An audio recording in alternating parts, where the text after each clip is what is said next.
Bonjour Brice Maillard, bienvenue dans Cavalcade. Vous êtes consultant au CER France Equicer. Tout à fait. Expliquez-nous en deux mots rapidement, qu'est-ce que c'est le Equicer et le CER France? Alors le CER France, c'est un organisme de comptabilité-gestion, Ouais. premier réseau de France au niveau de la comptabilité-gestion, spécialisé petites et moyennes entreprises, D'accord. artisanales et agricoles. Et au sein du CER France, nous avons le réseau Equicer qui s'est spécialisé pour répondre aux demandes des professionnels de la filière équestre, D'accord. quels qu'ils soient, aussi bien courses que chevaux de sport ou de loisirs. On peut penser aux chevaux de travail aussi. Ok. On va parler cette semaine dans Cavalcade de l'installation en Vendée. On voit beaucoup de jeunes, ou moins jeunes d'ailleurs, vouloir s'installer dans cette filière. On va essayer de s'axer un petit peu sur le cheval. Ma première question va être très simple. C'est quoi la température en Vendée? Il y a beaucoup d'installations dans le cheval? Alors c'est vrai que la conjoncture n'est pas toujours très facile en ce moment, avec les enjeux de TVA qui ont fait beaucoup de bruit ces dernières années, ces derniers mois, et puis encore maintenant. Malgré tout... C'était pas spécialement pour les centres équestres, hein, pour les ça a centres touché équestres, tout le monde. mais ça a touché de plein fouet les activités de course, qui sont passées d'une TVA de 5,5 à 20. Les centres équestres, les activités équestres de type loisirs et sport ont permis d'avoir des allègements avec des taux de TVA intermédiaires. Ça a affecté quand même l'intégralité de la filière en termes de capacité économique. Mais en termes d'installation, on a toujours à peu près le même volume de personnes qui est intéressé et qui au moins travaillent un projet avant de décider s'il y a lieu ou non de se lancer. Dans quel secteur? Plutôt course, plutôt chevaux de loisirs, plutôt concours, enfin sport? Oui, alors c'est quoi les... je dirais que si on regarde au niveau régional, il faut savoir que la filière cheval est une des premières en termes de nombre d'installés au sens agricole, jeunes agriculteurs. Mais c'est surtout porté par la Mayenne-Sarthe avec les courses, je dirais, courses de trot, courses de galop. Parce que là-bas, c'est très implanté là-bas. Voilà, tout à fait. Alors qu'en Vendée, on est vraiment beaucoup plus une activité ouverte à la vente de prestations de loisirs ou d'activités sportives, donc centre équestre, cavalier de concours, tourisme équestre, etc. D'accord. Et là, en Vendée, sur ces disciplines-là, c'est pareil, il y a un peu de progression ou vous sentez que c'est un peu frileux en étant un peu plus précis sur ces disciplines-là? Oui, sur ces disciplines-là, après la différence, c'est d'ailleurs ce qu'évoquent les organismes bancaires, c'est la personne, puisqu'on est sur une activité qui est à la fois une activité technique de manipulation des équidés, d'entraînement parfois, mais aussi avec un levier commercial très important. Et là, c'est les personnes qui ont vraiment une fibre plus commerçante qui sont celles qui se démarquent et même dans une conjoncture frileuse qui arrivent à porter des projets qui se développent et qui ont une belle réussite. D'accord. Vous, en tant que conseiller, vous préférez voir quoi arriver comme dossier? J'ai pas d'a priori. Ouais. Voilà, après, c'est vraiment l'idée, la personne, la façon dont il va construire son projet avant même de créer l'activité. Simplement la réflexion, l'offre de service, qu'est-ce que je propose, qu'est-ce que je sais faire, en quoi je me démarque du voisin, est-ce que je sais communiquer, voilà, est-ce que je sais vendre mon produit. Et puis, après, il y a quand même un côté gestionnaire, puisqu'on avait historiquement des gens qui venaient à ce métier-là principalement par la passion. C'est toujours le cas. Mais pas forcément avec le côté gestionnaire. Et maintenant, on a des jeunes qui arrivent de plus en plus formés et avec une lucidité par rapport aux enjeux de gestion pour avoir une activité pérenne dans la filière. D'accord. On a été voir avec les camarades Cavalcade Julien Frémicourt. Julien Frémicourt vient de s'installer. Vous êtes toujours son conseiller. Il s'est installé sous la forme d'une société civile d'exploitation agricole. On a été lui poser quelques questions. Je vous propose de regarder le reportage et puis on en reparle tout de suite.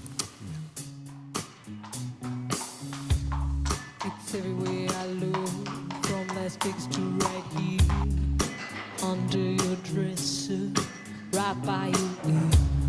It's creeping in sweetly, it's definitely here. Là, mon installation vient de débuter. La société a fini d'être créée début janvier, donc 2015. Mais je suis au pôle équestre vendéen, je loue les écuries du pôle équestre vendéen avec Vincent Guillotot, Frédéric Minot et Marie Chinchol depuis janvier 2014. C'est une SCEA intitulée SCEA Écurie Frémicourt. C'est surtout un but personnel C'est un projet personnel qui se concrétise enfin. Pouvoir être installé à mon compte, être mon propre patron, pouvoir un peu voilà, travailler pour moi-même.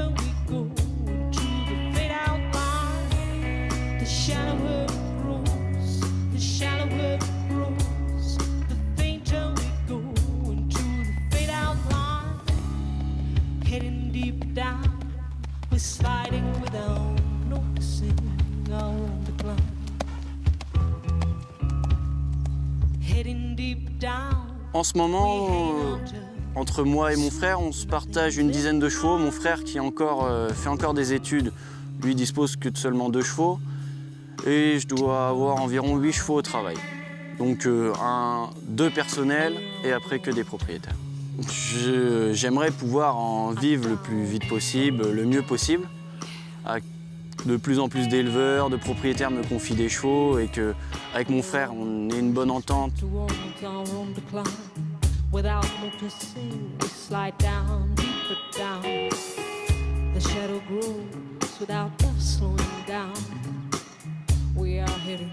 En ce moment, ma plus grosse partie de revenus, c'est le travail tous les mois des chevaux. Espérant que ça continue d'évoluer comme ça. Je viens juste de me lancer, j'ai déjà pas mal de chevaux au travail. J'espère que ça va continuer comme ça. Si je travaille bien les chevaux, que les chevaux sont bien vendus derrière, j'espère toujours avoir des bons clients qui réinvestissent ou qui me remettent des chevaux derrière.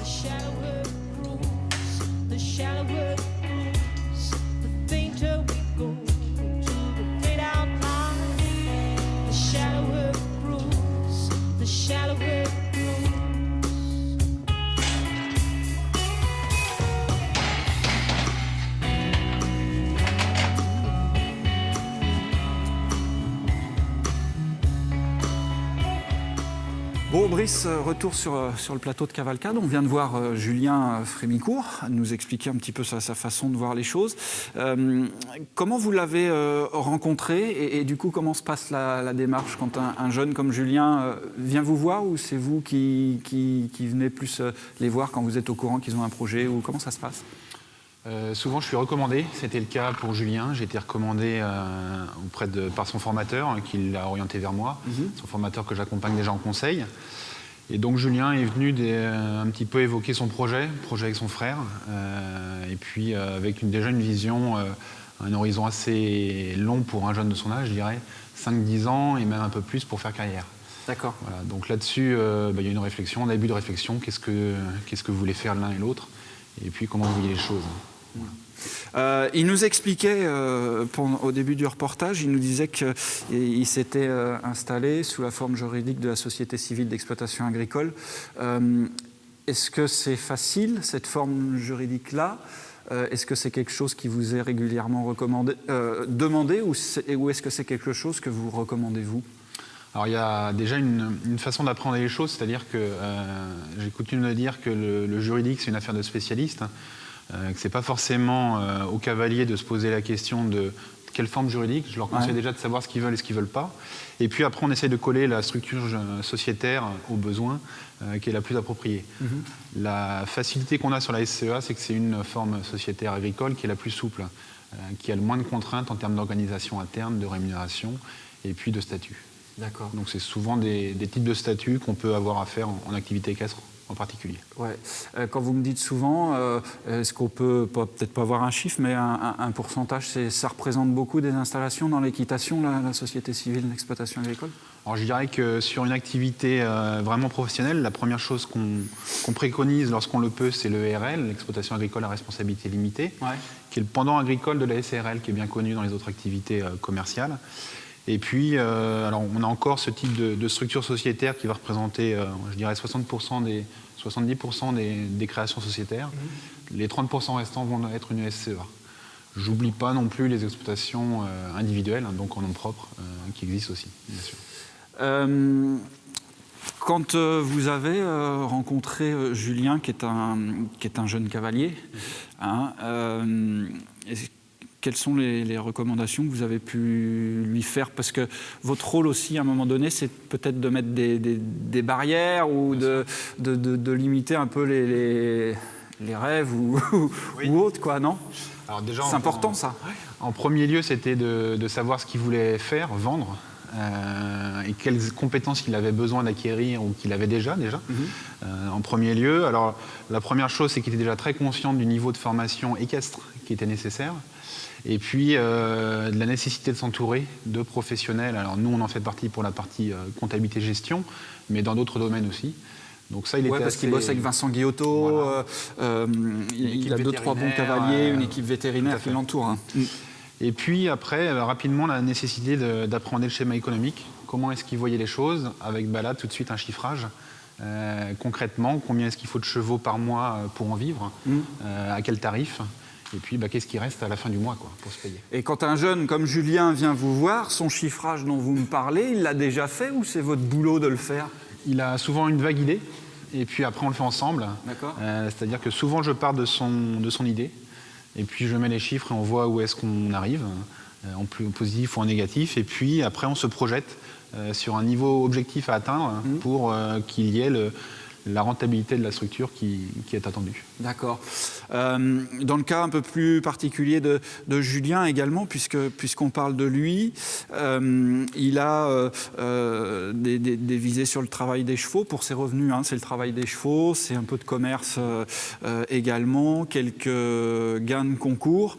Vous, en tant que conseiller, qu'est-ce que vous préférez avoir comme style de revenu sur un cavalier comme ça? Parce qu'on sait que les gains de concours, c'est pas forcément énorme. C'est peut-être pas forcément rassurant non plus pour vous, non?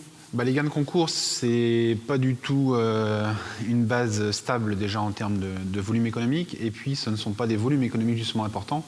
Le banquier va pas forcément apprécier la chose. Donc pour être très clair, on est souvent sur les pensions. Pensions qui ont plus un caractère mensuel, donc en termes de trésorerie, voilà, plus sûr, et puis des flux réguliers. D'accord. Moins soumis à la conjoncture aussi des ventes de chevaux, puisque les ventes, je dirais que c'est le bonus. Mais c'est délicat aujourd'hui de présenter un dossier en termes d'installation avec un besoin bancaire en disant, voilà, on estime qu'on va vendre des chevaux à ce prix-là. Ok. Bon, on a été peut-être un petit peu technique dans cette émission, mais j'estimais que c'était bien de parler de ça aussi. Merci pour vos conseils, merci pour votre expertise, Brice. Et puis, du coup, profitez pour souhaiter bonne route à Julien. Oui, tout à fait. Allez, à bientôt. Merci beaucoup.